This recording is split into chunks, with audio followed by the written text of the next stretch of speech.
Welcome, everyone.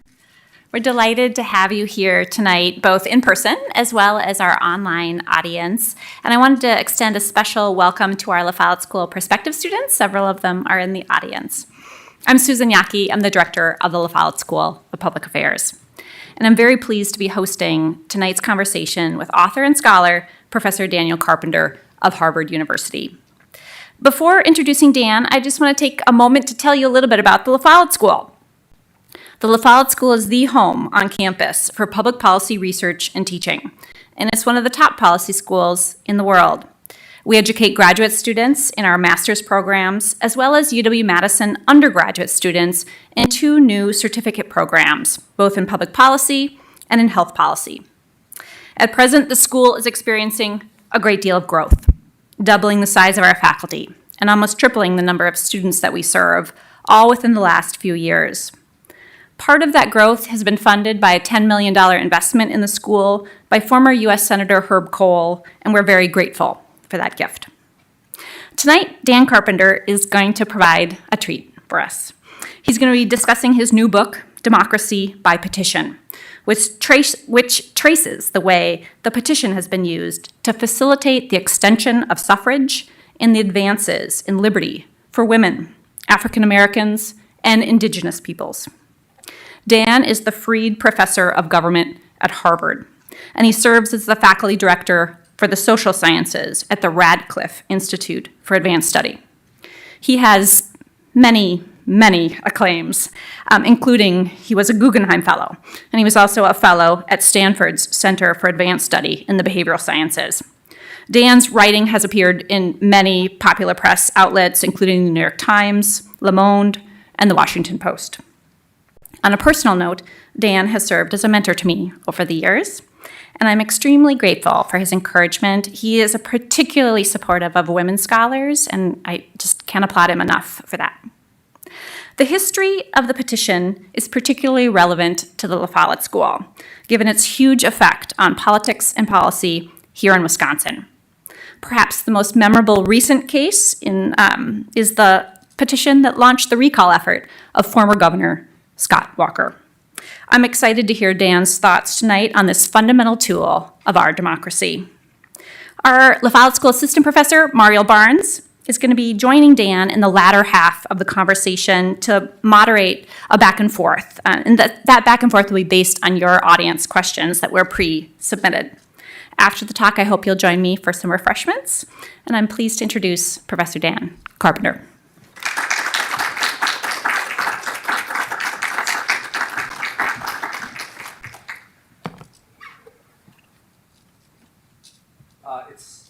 Wait a minute, I gotta grab this.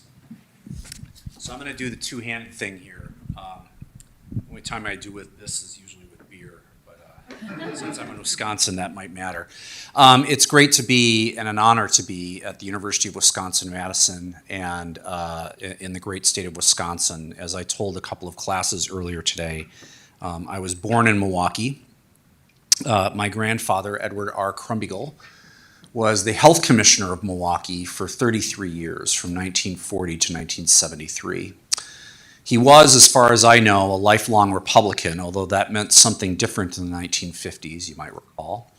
And he was accused by the John Birch Society of being a communist for having fluoridated the Milwaukee water supply.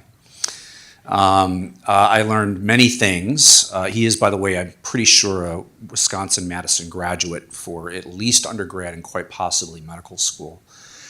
And I've got a lot of family, including some of my in-laws on my wife's side, retired dairy farmers who live up in a town called Denmark. And so there are many Wisconsinites.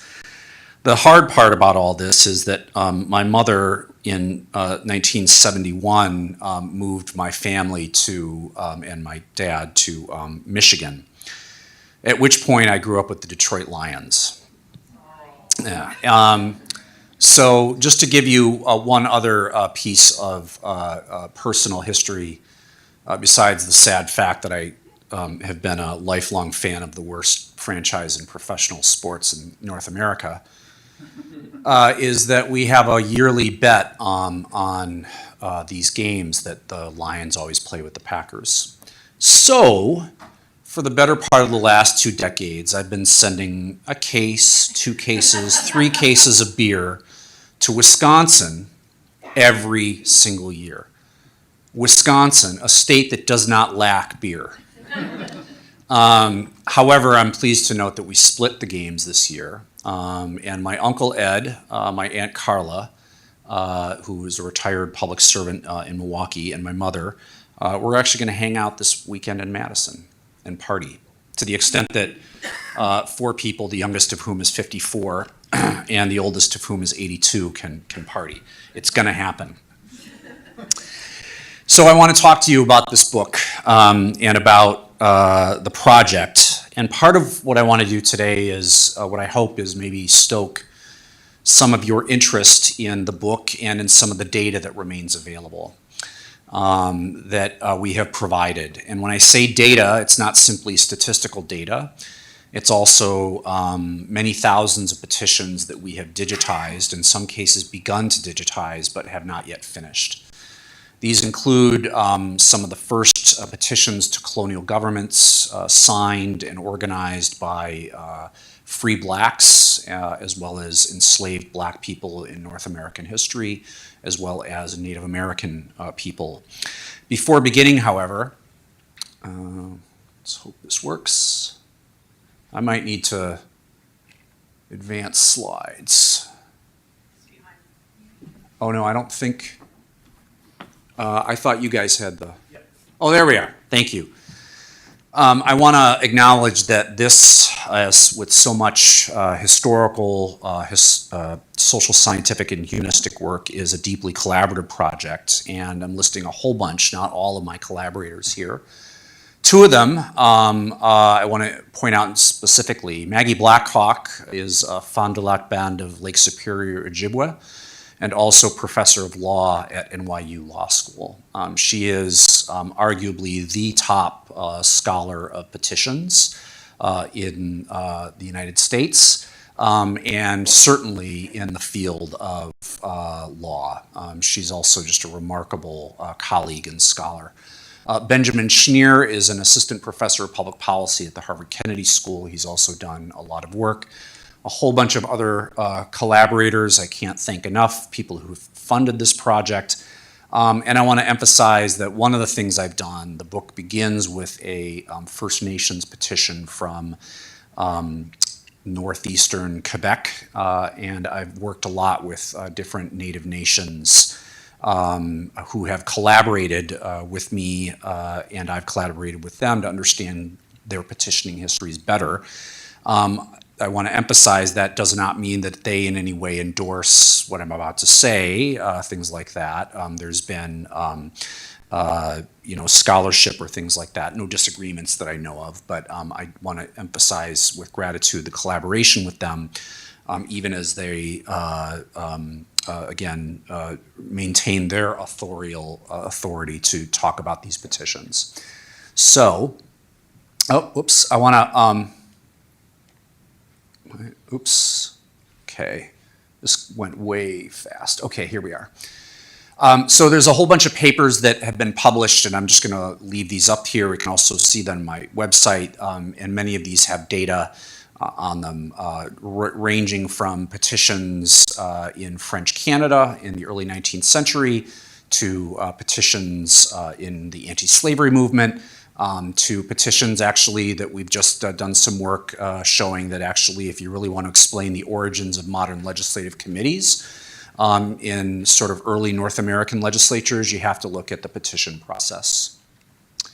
The argument of the book, sorry, if you guys are controlling it at all, you need to go back.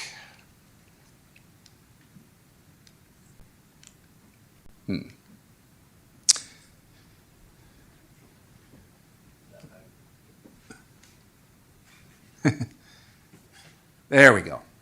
So the argument of the book, I think, can be summarized in 2 simple senses. The first is that there was a democracy of petitions. Petitions had always been there.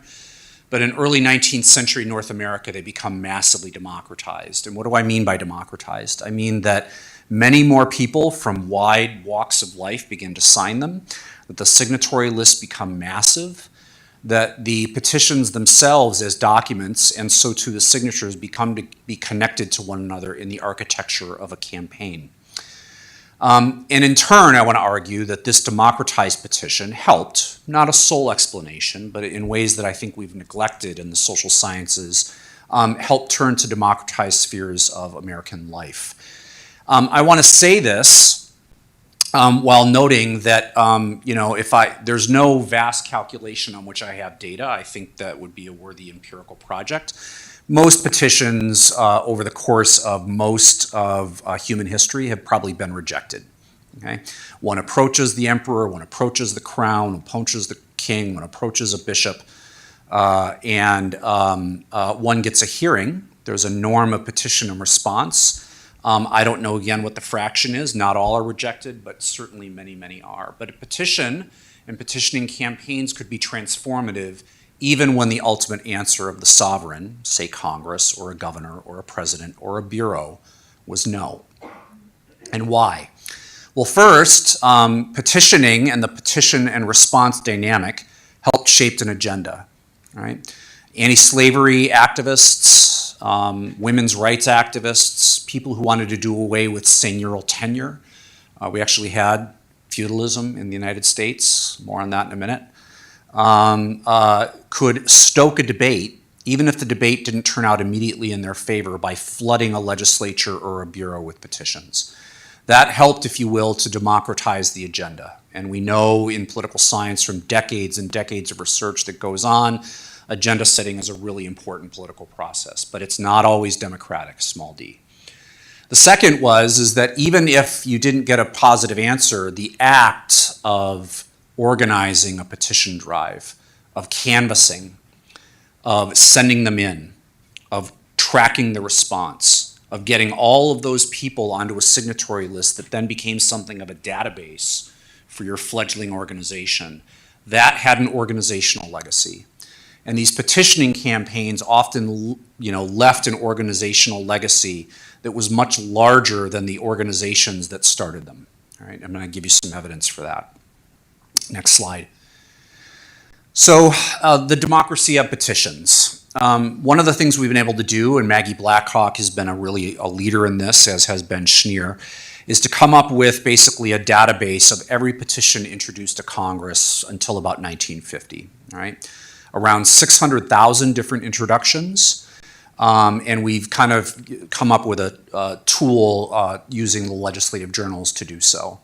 So if we're looking at, say, the first 80 years of the Republic, these are the number of annual petitions to Congress, and they start off in the hundreds, but one notices not too long after the conclusion of the War of 1812, an upswing, and then in the 1820s and 1830s, a significant upswing. Now you might say, well, okay, wait a minute, the population is also growing kind of rapidly.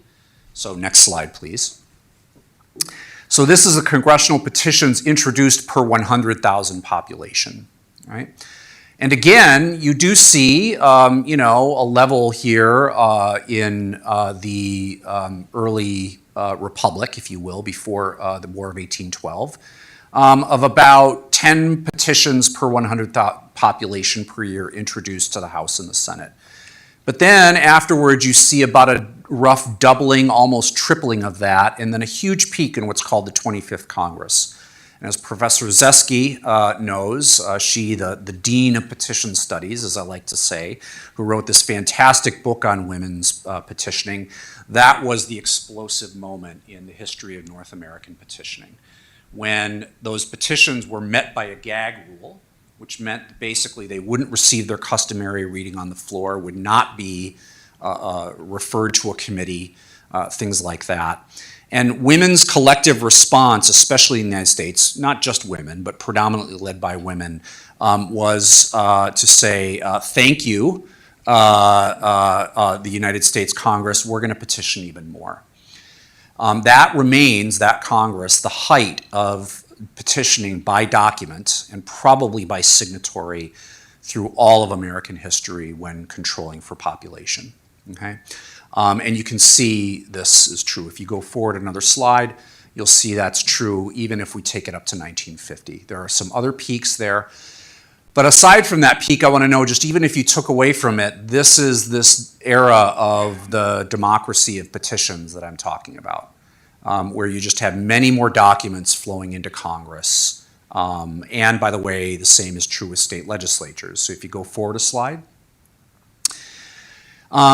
We can actually look at the Virginia House of Delegates to look at similar numbers. And here the advantage is we can trace these during the Revolution, because the Virginia House of Delegates actually starts meeting in the fall of 1776, not long after the final signatures come in on the Declaration in August. And we can show that, in fact, yes, there was heady petitioning during the Revolution. But for what it's worth, there was even more during the antebellum period, all right, on a population-adjusted basis. I'm not getting into all the issues that are concerned with these. I'll get into those in a minute. But again, on a population-adjusted basis, yes, there's a lot of petitioning during the Revolution. The book discusses that, but there's abundant evidence that, in fact, there was more on a population-adjusted basis, and if you will, on a diversity-adjusted basis from a wider set of voices in the antebellum period than there had been even during the American Revolution and its aftermath. Forward. And this is not true just of the United States. If you're looking for an epicenter of the North American petitioning explosion, you might, in fact, look at the 25th Congress, but you might also look at French Canada in the 1820s. In French Canada, there was a huge battle over whether that colony, which was then known as Lower Canada, or here Bas-Canada, would remain a French colony with French institutions, or whether, as Governor Dalhousie, who was the Crown's appointee, wanted to convert it into an English language and English institutions colony. A big debate ensues. Probably the largest petition of its time in the Atlantic world, a petition of about 90,000 signatures, comes to the Colonial Office and the House of Commons. Governor Dalhousie is deposed, all right?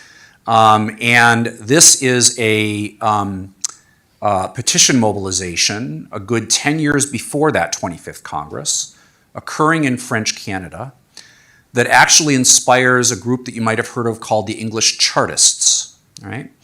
The Chartists, who were essentially a labor working class group, call the French Canadians our brothers in oppression and begin to adopt many of their tactics, including mass petitioning. They didn't adopt mass petitioning just from the French Canadians, but they did. And if you know anything about Chartist petitions, some of those petitions reached 1 million or 2 million signatures in the 1830s, 1840s, and maybe 1840s. Slide, please. But that's just the number of documents that I've showed you, and they went up on a population-adjusted basis. So what also began to happen with these documents is that each document, on average, began to see a lot more signatures, and the phenomenon of what we might call mass petitions, pasted together, rolled together into massive scrolls, began to dominate. So here on the upper is that anti-Dalhousie petition from 1827 and 1828. That's just a part of it. If you rolled the whole thing, it would probably be 5 or 6 times that large. Right? Again, 90,000 signatures on it, or 90,000 names. And the other thing that we began to see is, campaigns in petitioning that began to look more and more like campaigns for parties. We call this era in the United States the Jacksonian era. But really somewhat separably from Jackson, although not perfectly independent of him, the mass organization of petitioning began to evolve as well. And it began to evolve in ways that were not just the Jacksonian democracy of white men. It began to evolve a whole bunch of other populations as well. Next slide. So here are some of those. About 5-6 years before that anti-Dalhousie petition, there's one of about 70,000 signatures that protests against the proposed union of Lower Canada and Upper Canada into a combined English colony, right? That is sent to the House of Commons. The British House of Commons inters the proposal, if you will, a moment of slight agenda democracy. Free men of color in the 1820s throughout the British West Indies begin to petition massively for greater civil liberties, including jury service, voting rights, greater property rights, what have you. That anti-Dalhousie petition that I described, over 50% of a single county, which is Trois-Rivières, or Three Rivers, still up there, the names of over half of that county appear on this petition. What's relevant there, and I'll talk a bit more about this if you'd like in Q&A, is you might worry, okay, wait a minute, how many of these signatures are fraudulent, how many of them? But what we do know is that in terms of a lot of the unrest that occurred during the Dalhousie period, the center of it was exactly here in Three Rivers. And so what we know from basically mass mobilization and protest lines up with the kinds of heavy petition signatures that we see. A lot of anti-auction, anti-monopoly petitioning in what you might call the early Jacksonian era. Native American petitions. Largely Native Americans did not petition Congress, but the Cherokee did, in part because they were not getting a hearing in Georgia. Anti-slavery petitioning, as I said, 600,000 petition signatures just in one Congress, just to the House. That's including the Senate. That's excluding all of the state legislatures. Angelina Grim Kay becomes the first woman to address a North American legislature by invitation in 1838. She does so introducing 20,000 signatures to these Congresses. Next slide, please. The Mormons, who are subject to brutal, murderous discrimination in Illinois and Missouri at this time from Governor Boggs, petitioned for the return of property and for protection of their rights in a petition to Congress, on which Joseph Smith and Brigham Young's signatures are still visible today. Many African Americans begin to petition, and they had always been petitioning. The key again is these mass petitions with really long signatory lists, and we've got reasonably good data on that.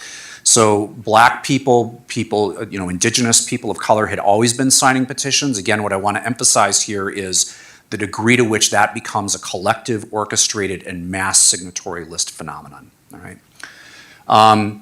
One sees temperance petitions. One sees women signing petitions actually against religious liberty in Mexico. The mobilization, by the way, was not always what we would consider in favor of liberal democracy. And that was true.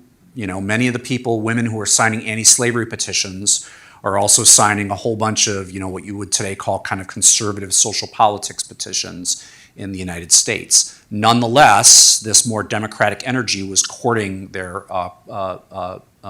participation. So next slide, please. So that's the democracy of petitions. Petitions became much more massive, much more democratized, welcomed, if you will, mobilized the energy, recruited the energy of much broader range of people. But I want to argue that in addition, some of the things that we know of and some of the things that we don't know about the development of democracy also changed. So here's a couple of case studies. And I'm going to talk about the concept of the democracy of agendas, as well as organizational and associational democracy. Slide. So you might not know that, in fact, we had feudalism in this country. We had it for quite some time. Right? In the 1830s, 1840s, and 1850s, in the towns around Albany, New York, which was considered the jewel of the Republic, a competitive party democracy, a rapidly industrializing state, things like that. All these tenant farmers were locked in to manorial contracts where they had literally lords to whom they owed a certain amount of their annual revenue. They couldn't get out of these because they were signed during the Dutch colonial period. All right? So we had feudalism, yes, in this country as late as 1860s. All right? How did we get rid of it? Well, a famous book has been written about this by the legal historian Charles McCurdy. And he basically shows, well, it wasn't party politics. For some reason, the Whigs and the Democrats, even though they were very competitive, didn't end up competing over this issue, nor was it contracts. You might think, well, feudalism, isn't that anti-capitalist? How did that survive the Constitution? Yeah, but it was feudalism based in very old contracts. And a much older legal doctrine of quia emptores did not which is prohibited sub-infeudation, did not apply, in part because the contracts held sway in a court of law. So what happened? All these tenant farmers, they begin to protest and they begin to petition. The protests are really important. If you go around Albany, New York, you'll see signs that say, here's where the anti-rent riots took place. You know, collectors would show up to foreclose on a farm. They'd get tarred and feathered, right? All this kind of thing. But the key here is that the petitions, I think, did something in some ways that even at some level the riots could not alone do, which is they changed the legislative agenda. Next slide, please. The first is that one of the things that happened was that when there were distress sales for bankruptcy, occasionally people would say, okay, there's a problem here in that, you know, people's basic goods are being taken away. And so here's what Thurlow Weed, famous Whig, says in 1841. He says, we know of no law in existence in our state, the repeal of which would give so universal satisfaction, and which justice and humanity so strongly demands as the 6 spoons and 6 knives and forks statutes. Its existence is disgracing the age in which we live, next to the abolition of imprisonment for debt, which, by the way, is another thing that petitioning undoes during this period that brings along. Debt imprisonment is the most common form of imprisonment in many of the American states early on, and it's a movement of workers and often racial minorities and women against those things, often through petitions. But basically the idea is that people can only, you know, hold on to 6 spoons, 6 knives, and 6 forks of their property once they've been foreclosed upon, right? So, next slide, please. So basically that gets passed, in part because people petition for it. And then a whole bunch of renters, lords, begin to say, wait a minute, you know, the amount that this gets passed by, and it's a property exemption of like roughly $1,000, $1,500, okay? That is set so high that the lords begin to complain. Literally, there are lords, manorial lords, living in New York City, old Dutch landlords descended from the, you know, Schuyler's, you know, all the folks. And they begin to complain, this is too generous a property exemption. Like we can't keep, you know, if they can hold on to $1,500, that's their stock, that's a lot of their house, that's most of their clothing. We can't put these people off their land, right? So they begin to try to undo it. Massive petitioning battle unfolds back and forth.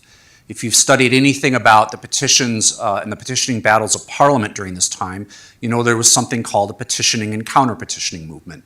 It's at some level the origins of Whig versus Tory politics.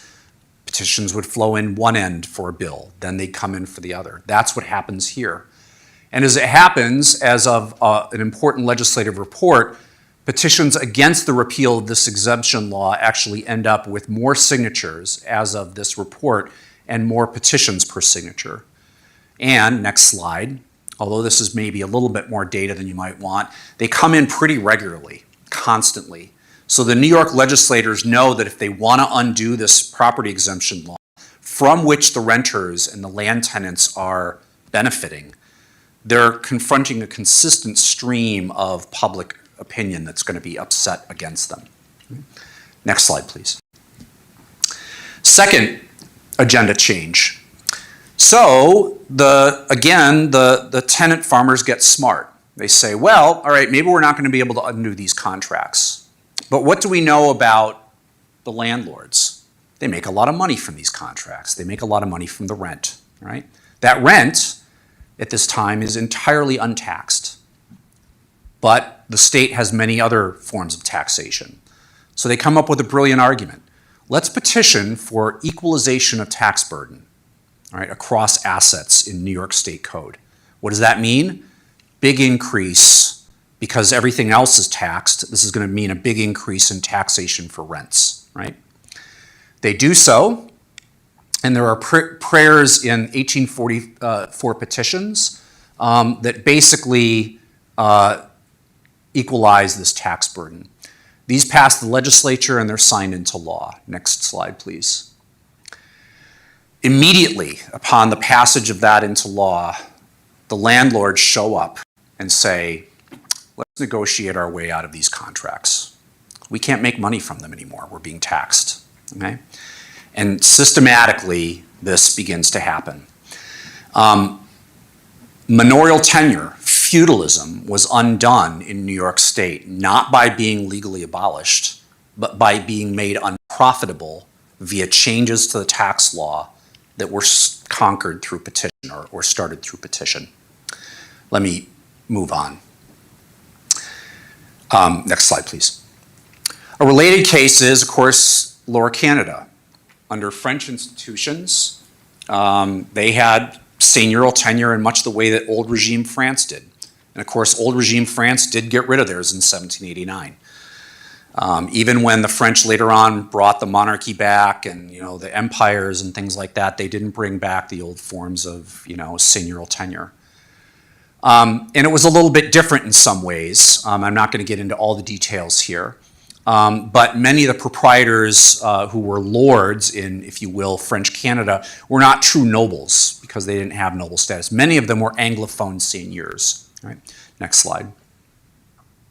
So something happens in the early 1850s, which is these petitions begin to get much more radicalized and begin to call for the outright abolition of these contracts.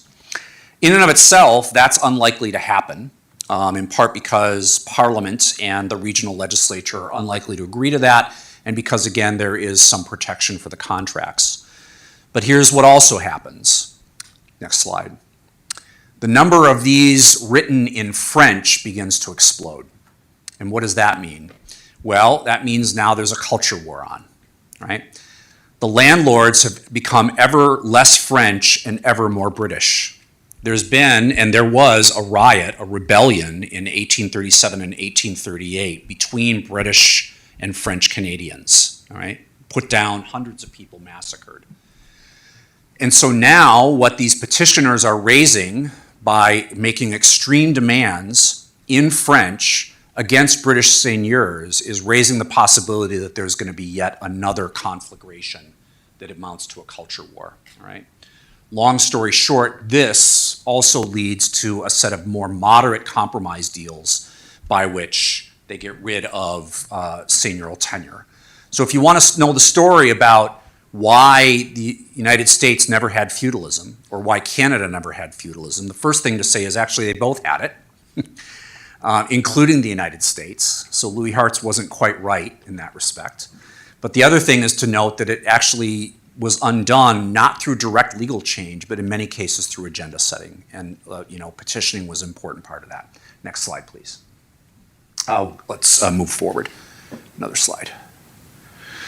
So another aspect of agenda democracy, all right? I mentioned earlier Angelina Grimke was a really important, first speaker.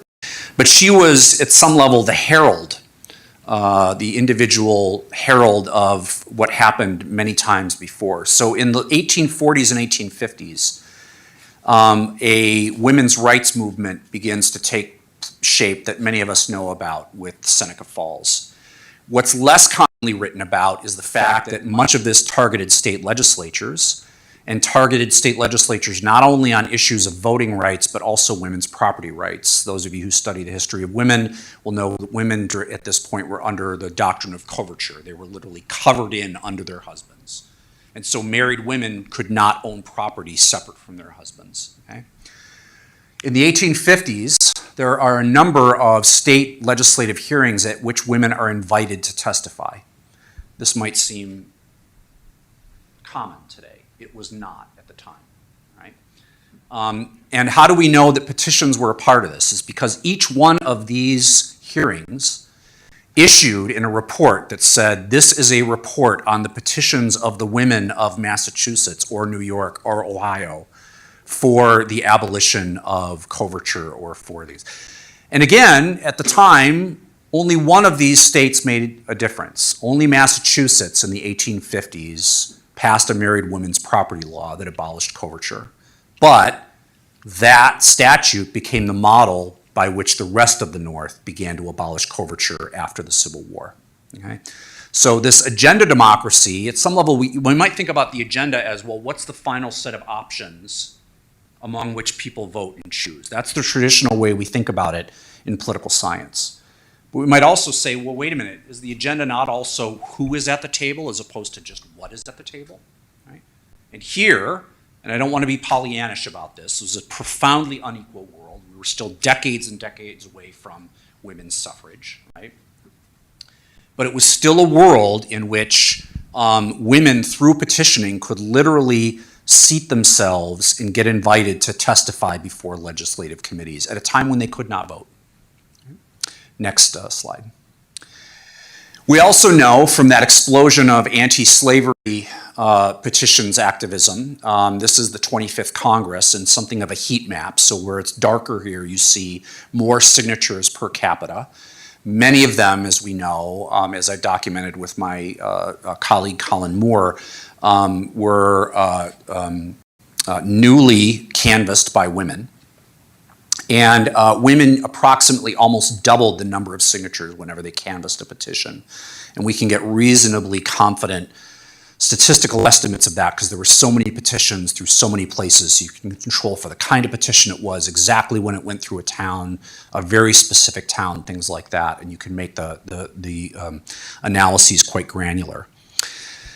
And that was that big spike. So when I showed you the time series for the 25th Congress, this is that spike, but now it's all over through the North.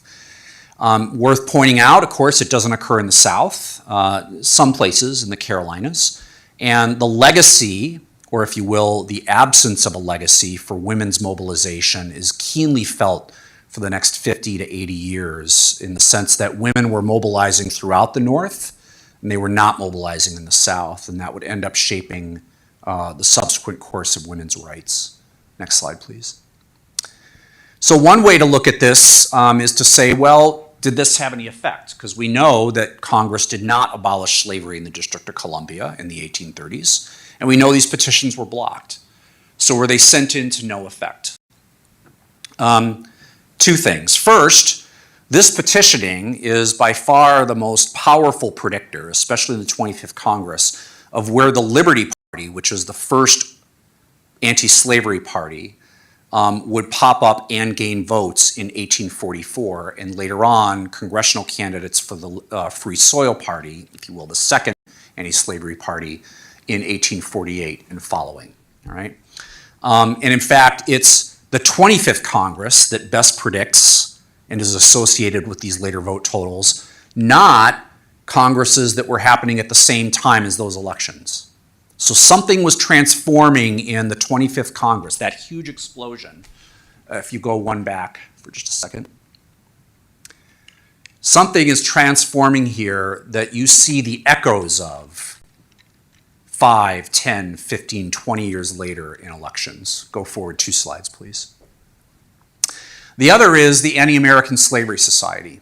All right, this was the one founded originally by William Lloyd Garrison. It too has a rich organizational legacy, even as it is rent asunder over questions of women's involvement in 1840. So one way of seeing this is to say, okay, wait a minute. How can we know petitioning generates new organizations as opposed to organizations generate new petitions? Well, I don't have a perfect, if you will, causal inference strategy for you social scientists out there, but consider the following quasi-experiment. Legislative sessions were really oddly timed in the 19th century. Most Congresses had 2 sessions. They would often begin in December, meet till March. You didn't want to meet during the summer, because spring, that's planting season. Didn't want to meet in the fall, that's harvest season, things like that. The 24th Congress, right before that big explosion, had 2 sessions. The 25th had 4 different sessions, meeting at really odd times, and this is true. So if we look at the months at which Congress was in session, as we know from legislative journals, especially those early months of any congressional session, petitions were being sent in and they were being read into the record, all right? If we look at those same months, all right, that's exactly when anti-slavery chapters are being launched. So the number of petitions when Congress is in session during this time period, and there's so much variation across the decade that we can basically control for monthly trends. So we can say, no, it's not just the fact that it's January, or it's not just the fact that it's June, because there are some Junes during the 1830s in which Congress meets, and there are some Junes in which it does not, okay? And so basically it's a doubling of when Congress is in session that basically the Anti-Slavery Society is meeting. This is even much greater if you just pay attention to the first 2 or 3 months of a new session. That's when the petitions are being read into the record, like 20 or so to 6. Same with the size of these sessions. And so you can use legislative session timing, if you will, as a window into when petitioning would be happening, but organizations wouldn't necessarily be forming but for the purpose of petitioning. Did these organizations try to contact Congress? Yes, these are local organizations, though. They're not in DC. They're like in Ypsilanti. They're like in Madison. They're like in Utica, New York, okay? Their only connection to Congress at this time is sending petitions in. They occasionally send letters. The number of letters is outnumbered by the number of petitions by a factor of, I'd say, 100 or 200, okay? Go on, please. Another example. Big debate over the Bank of the United States. And I'm sorry, what's my time looking like? I have no idea. Okay. Big debate in the 19th century over the Bank of the United States. Alexander Hamilton's brainchild. Falls apart in 1811, rechartered in 1816. For a period of 20 years, Andrew Jackson shows up and says, I'm the judge of whether this is constitutional, not the Supreme Court. I'm vetoing it because it's not constitutional, right? One Henry Clay, who is consistently losing by wide margins to Jackson's democracy, says, we need to get some folks up in arms about this. But what he goes after is not the bank policy, because the bank really isn't that popular. But the way that Jackson defunds the bank is by having Roger Taney, yes, that Roger Taney, okay, the justice who serves as chief of the Supreme Court for the Dred Scott decision, basically just withdraws the deposits without congressional authorization. And even people who don't like the bank think this is not exactly a great thing. This is too much, if you will, administrative discretion, too much presidents running around enforcing their own law. And so what happens is a very huge campaign before there's a Whig Party in the spring of 1834 to protest against Jackson. And it quickly becomes morphed from a pro-bank campaign into an anti-Jackson, anti-corruption, anti-presidential aggrandizement of power campaign. It turns out, next slide, whoops, I'm sorry, back one. Turns out that these controlling for a whole bunch of other things is the best predictor of where the Whig Party pops up 2 years later, and there is no Whig Party nor any Whig organization when this petition campaign gets off the ground for another 20 years, right? And so, we also provide some evidence that in fact some of those very same state party leaders who were active in this campaign end up becoming state party leaders in the Whig campaign. Finally, next slide. Cultural democracy. So I don't think we can talk about democracy just in the sense of the rise of parties, the rise of electoral competitions, and universal voting. We can't have democracy without those things, I want to argue. But we need some degree of agenda democracy, and de Tocqueville himself basically argued that one of the distinguishing factors of American democracy was its associationalism. America was this nation of joiners. And so what I want to say is petitions had a lot to do with that. But I don't think we can have democracy in the sense of political equality without a culture that supports that. And part of what I want to argue is that petitions helped support that. As different populations began to get involved in petitioning, they began to see themselves as rightful participants in the public sphere, deserving of the vote and deserving of many other privileges that were previously restricted not only to white men, but at the beginning of the Republic to propertied white men. Remember that you don't even have universal white voting in Rhode Island until 1847, right, after the Boer War. Next slide, please. So one example would be you start to see black men and women, and this is just data from Massachusetts, not simply petitioning, but petitioning in much greater numbers and engaging in counter-petitioning campaigns. Counter-petitioning campaigns, if you will, are a signal of a certain degree of political sophistication. It takes a lot to do a counter-petitioning campaign. You have to follow a bill through Congress or a state legislature. You have to track it, you have to identify who its proponents are, which committee it's at, and now you have to do a petitioning campaign to basically respond and send to that same committee your petitions of opposition. This is what you see increasingly among black and indigenous petitioners in the 1830s, 40s, and 50s. Next slide. The most radical petitions that come in for the impeachment of Andrew Johnson in the 1860s are from black freedmen, many of whom had fought during the Civil War. I've written about one of them in Lapham's Quarterly. Next slide. Indigenous petitioning. I haven't said enough about it, but there was a ton of it.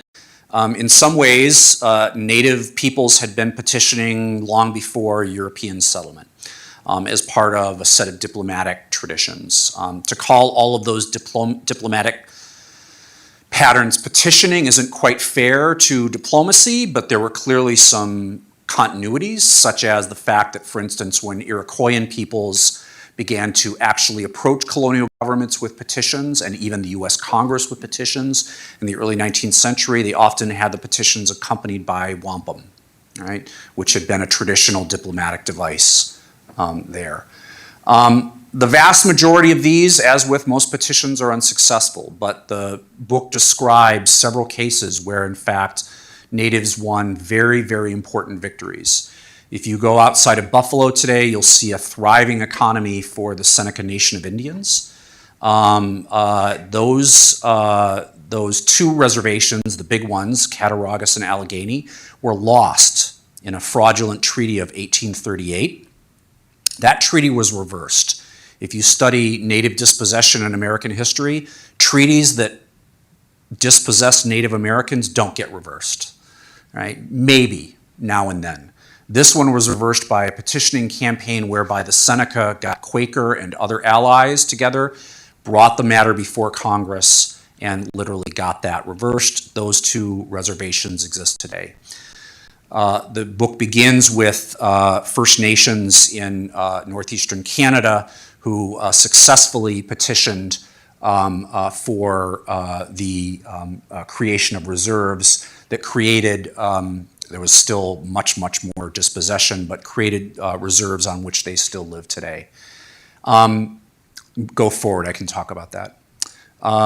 So one example here that you see, by the way, women took much greater role in leadership in petitioning in Native societies than they did in contemporary white societies. In part, this is the role of clan mothers in many indigenous societies. And what you would often see in white society was women and men signing in separate columns. You see this all over the anti-slavery. 30 years before this, here's a Mashpee protest petition from 1807. Women and men sign, and they would total up their numbers. Like here, we've got 108 signatures. But as if interchangeably adding up to the total as almost an equality of signatures in print, they would intersperse their names between men and women. Next slide. And often, many of these tribes, even more so than in the early colonial period, felt either the liberty or the authorization or the freedom to basically petition in their indigenous languages or to use totemic signatures marking their clan. Such petitions actually became more common in the period I'm studying, not less from earlier periods. Next. And I'm just going to move on because we're about out of time. One last thing, because I am taking too much time, but I can't turn this. This didn't happen everywhere. So one thing that begins to happen in the 1850s in the South, and happens again during Jim Crow, is Southern legislatures and parties begin to crack down on petitioning. Not just the petitions of free blacks, but also the petitions of whites and others. And you start to see petitions reduced to a trickle in these societies, both sent to Congress and sent to their state legislatures. Next slide, please. This also happens with respect to women's collective petitioning. Here's just an example. In the 1850s entirely, the number of collective women's petitions sent to the following Southern legislatures across the whole decade measures what? 14, 12, right? The number sent to Michigan, collective women's petitions in Michigan alone in 1853 is 59, on which there are thousands of signatures. Similarly, whether Mexico qualifies as a democratic republic at the time is not exactly clear. They're in between the period of independence and the later period of Porfirian Empire. But even Mexico in this time hosts a much wider and more participatory space of women's petitioning than does the southern United States. Next slide. Let's go forward. So let me conclude there. The democracy of petitions was in part a world of much greater petitioning that had its effects not just because some of the petitions got an affirmative answer, but because American politics, and not just American politics, politics in the British West Indies, politics in Canada, politics in parts of Mexico, were transformed by the agenda setting and organization growing nature of these petitions. And I'm going to leave you on this slide next, which is basically we have a lot of data available for scholars and students to use, and I welcome you all to use it. As usual, I've gone on a little longer than I planned, but I think we're going to talk now.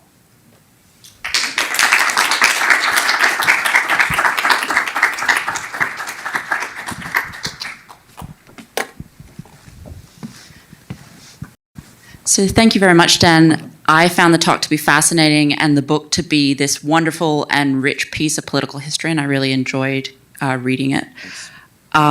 We had a lot of questions, and I have tried to kind of synthesize those down into a few. So the first one I wanted to ask you is that throughout the book, you put forward a very convincing argument that petitioning is a cause of democracy, but it also seems like petitioning is a consequence of it. And so I was wondering if you could talk a little bit about some of the antecedent democratic conditions that you need, because it seems like this period is really like a perfect storm for petitioning to happen. And so what do we need in order for that to occur? Yeah, I agree.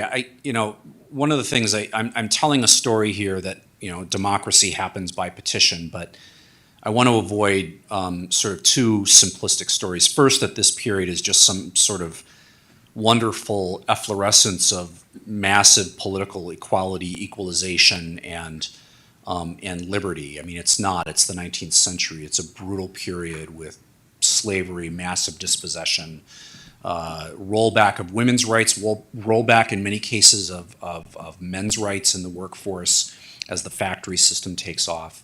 So these are partial democratizations. They're glimpses. They set precedents for later, and I think that's important. The other thing is you can't ignore these other aspects.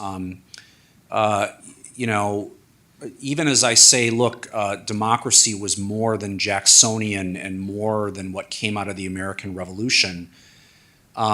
Those moments created a template for equality that left a lot of other people saying, we want that. Black anti-slavery activists, many indigenous activists, they seized on the ideals of the Declaration of Independence, which, by the way, became much more cited and used as a cultural tool in the 1830s than it had been 30 years earlier. And the Declaration of Independence becomes massively popular in the 1830s. And in part, people who are people see a certain degree of leveling in these democratic discourses that they want to take beyond the limited, bounds to which Jacksonian democracy or even the American Revolution had put them. And so part of it, there was an ideal, political ideas mattered at the time. The explosion of literacy and the explosion of newspapers and a postal system which ferried newspapers and letters and, frankly, petitions throughout North America. The best example is written up by Richard John is in the United States, which had by far the most extensive network of postal operations in the Western world. But Canada and Mexico also had substantial postal systems. So in the sense of electoral democracy, in the sense of associations, and I'm neglecting some considerations here, the long after effects of the American Revolution, and frankly, the inspiration that the French Revolution gave to many people. The Second Great Awakening, changes in American religion when people began to trust less their, priestly or how shall I put it, their minister or ministerial mediator between them and God, and began to much more sort of have this personal experience of conversion with Finneyism and things like that. More evangelical modes of Catholicism, as many religious historians have written about. And so there are all these changes going on where equality is in the water, if you will. And I think there are really, really important technological changes going on. The one other thing I'll point out is that governance in North America at this time is profoundly, profoundly decentralized compared to, say, Europe. Settler governments are popping up all over the place. They're fighting with one another. They're decentralizing. You've got federalist systems in Republican Mexico and the United States. You've got a fair degree of decentralization even in the Canadian colonies. And so part of the reason that petitioning takes off in particular is with this norm of petition and response. There are so many offices and bodies to which you can take a petition. And that creates a world in which there are lots of people to petition. That actually leads to kind of another question. When I was reading the book, it struck me that it's not just legislatures where people are submitting petitions, it's bureaucratic organizations and agencies. And I was surprised at that. And I was wondering if you had a sense of like what that variation is and how petitioners are making decisions about where they're going to submit their petitions. Obviously, that's a little hard because you're working with very old historical data and people are maybe not recording their thoughts on that. But I was wondering if you had a sense. So much more needs to be written. I mean, again, part of what I want this book to do is to introduce a research agenda, by no means to close it. And I want to emphasize, historians, communications scholars like your Professor Zeski, rhetoric scholars have been working on petitions for generations. And so this is an ongoing dynamic and dialogue. A couple of examples. I mean, I just emphasized the proliferation of venues. I don't think that the petition, this might sound like, social science from below. One of the things I love about petitioning is it can be studied neither entirely from below, neither entirely from above. Unless you study venues where the petitions are getting a hearing, you can't understand petitioning. And so, for instance, if you studied just the US Congress, you would think Native Americans don't do much petitioning at all, or for that matter, state legislatures.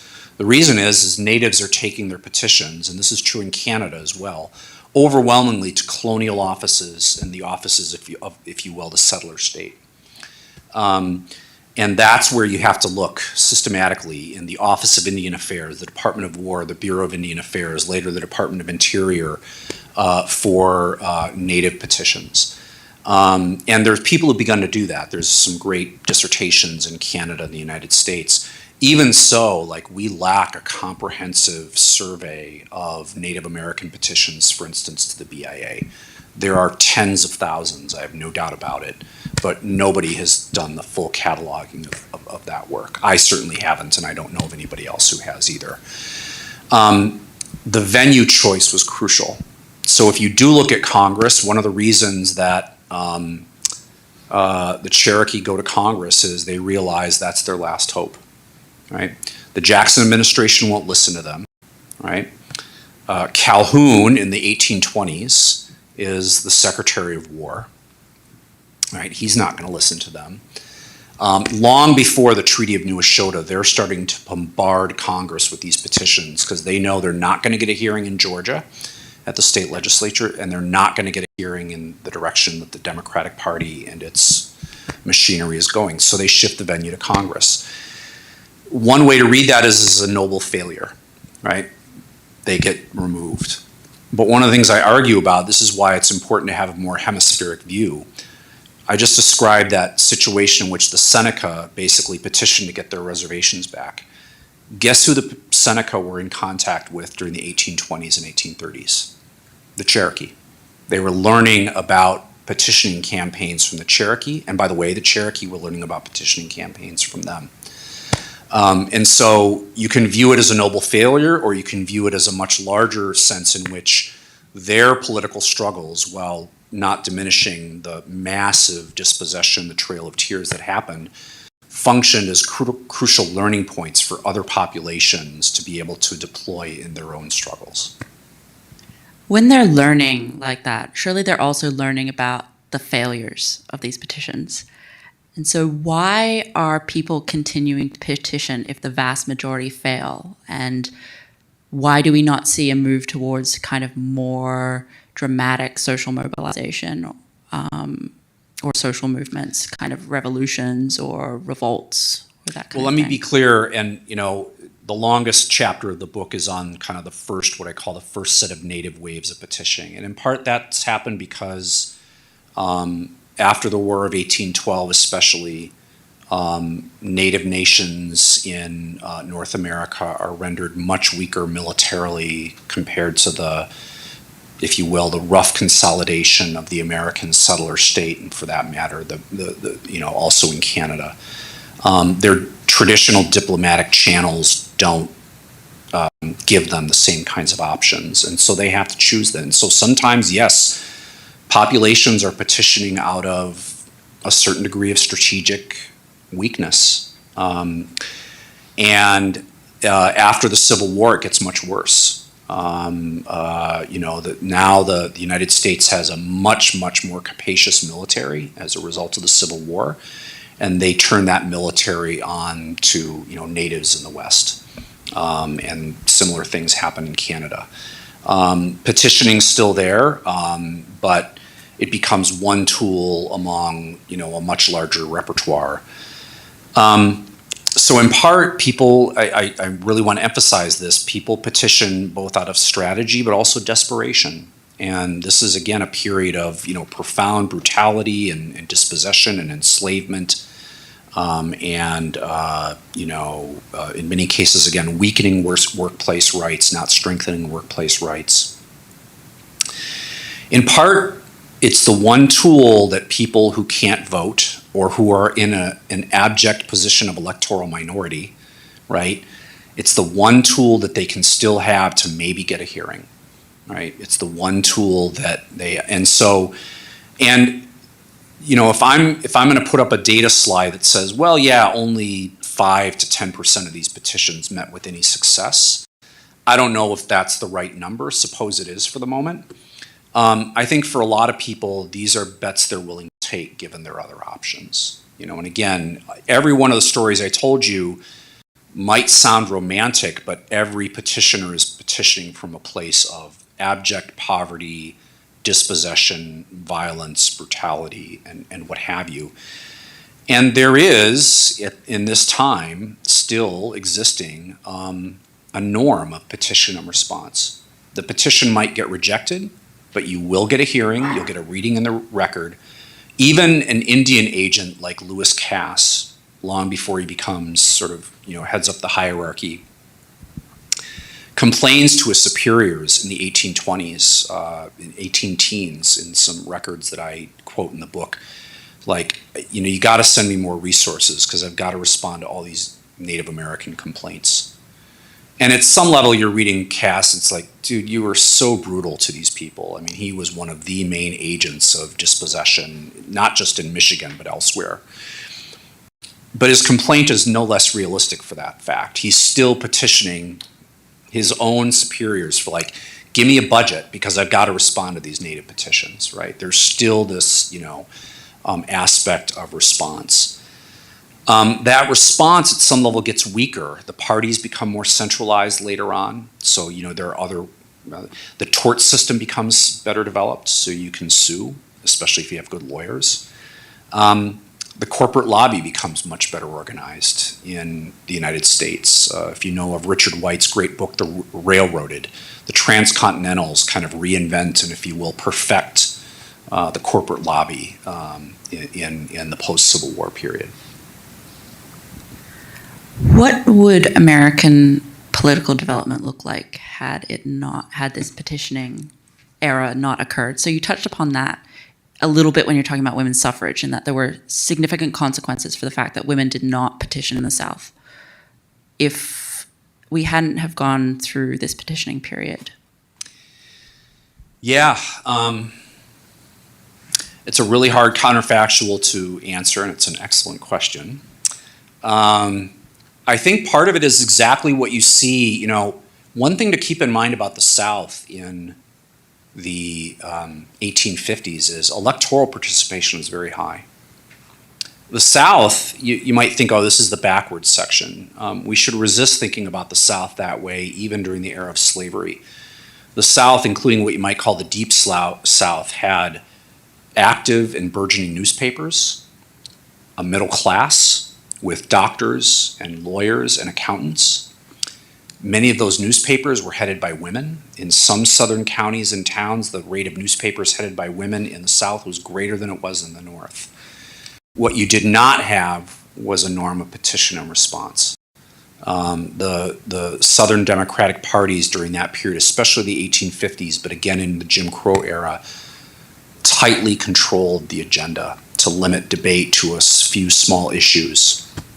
And so I think what you would not have had was a whole set of debates that occurred that did not. Did that always make a difference? It's hard to say. One of the things that's important to point out is that most of the dispossession of Native Americans happened without a public debate.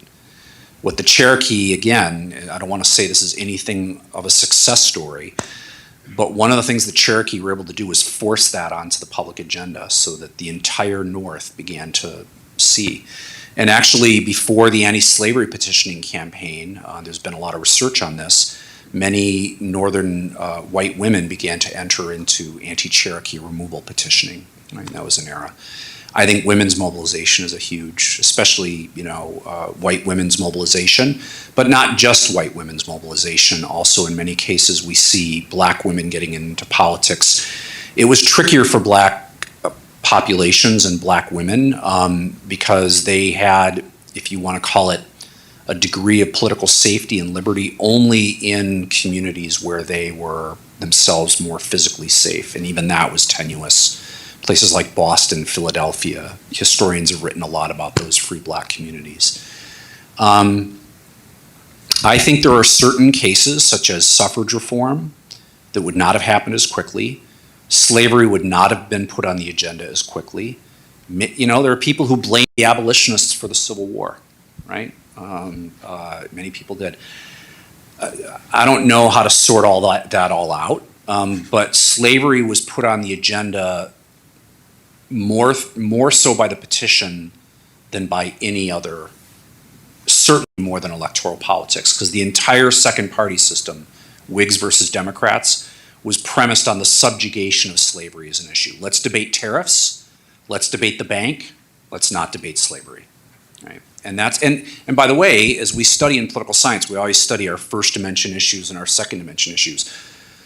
Party systems are premised upon the vaulting of some issues that we're going to debate a lot and the burial of other issues that we don't debate. We shouldn't presume because we have a healthy party democracy, we have an agenda democracy. No, parties are built and party systems are built to focalize debate and to keep things off the agenda. So petitioning really helped prioritize some things over others? Yeah, I think there's a whole set of things that were debated, fought over, including fought over militarily, that I'm not saying the Civil War wouldn't have happened. I mean, but I think the timing, the rise of the Republican Party out of, in part the anti-slavery movement, I mean, it's a much more complicated coalition. But a whole range of the things, the timing of these things was undoubtedly affected by these vast petitioning mobilizations. I think if you didn't have the right to petition in British Lower Canada, there's a very good hypothetical today to say you would not have Quebec as a francophone colony with still a fair number of French institutions, social and governmental. And I think we're just about out of time. If I'll ask one more question, and it's about like the implications of petitioning for modern society. So both in developing democracies, in democracies that are backsliding potentially, so the US, and also with the rise of social media. So this idea in the book is that there's an education component to petitioning. And now that we have social media and the internet, I can sign a petition to get like the government to, create the Death Star or something like that. I remember that was a petition that happened. Yeah, that was a popular one. That got 30,000 votes or signatures or something like that. So like, what is the role of petitioning now for democracy? Yeah, that just a side note on that one. So the Obama administration's response to the Let's Build a Death Star petition was to say, one, we reject. One, this is going to cost $84 trillion. Two, we're really not interested in blowing up Alderaan or any other planet. And third, it just took one plane to blow up the original one. Like, we don't think that's cost effective.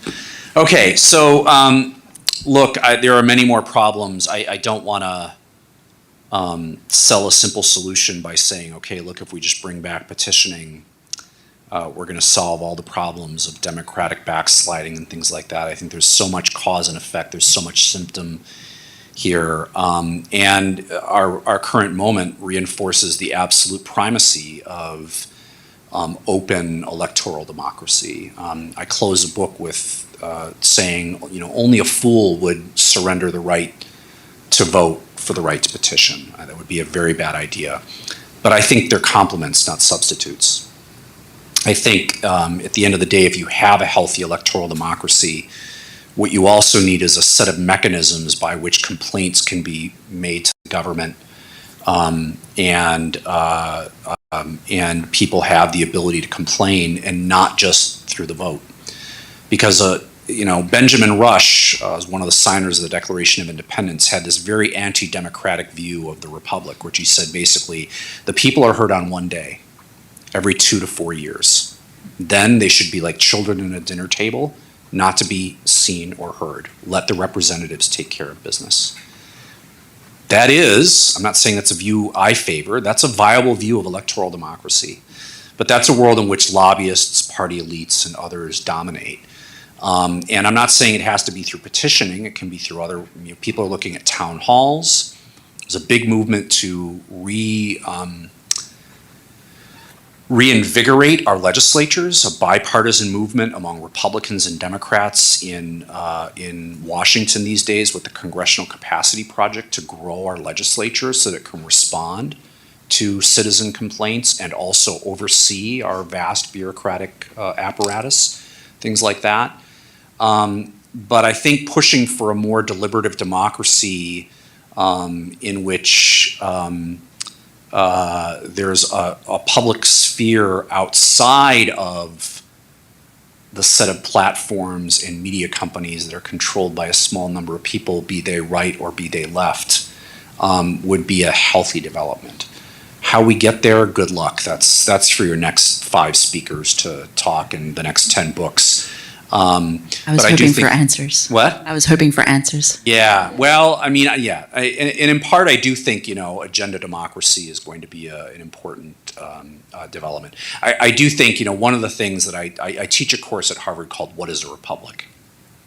And we talk a lot in the course about the centrality of legislatures to the idea of a democratic republic in the modern world. And in many ways, including the administrative agencies that I study and do very important work, there is a problem in the sense that when policy making migrates too much to what you might call the expert domain, whether it's through rulemaking or adjudication or things like that, and the legislature is weakened, some cases by its own design, Democrats and Republicans have, in a very bipartisan way over the last 70 years, handed tons of authority, and it hasn't just happened in the United States, it's happened elsewhere too. We can end up weakening our very deliberative and small d democratic institutions. Great. Thank you very much, Dan. Thank you. Thanks, everybody. Thank you for everyone who joined us in person and online. We're going to have a reception outside for people who are here right now. Thanks.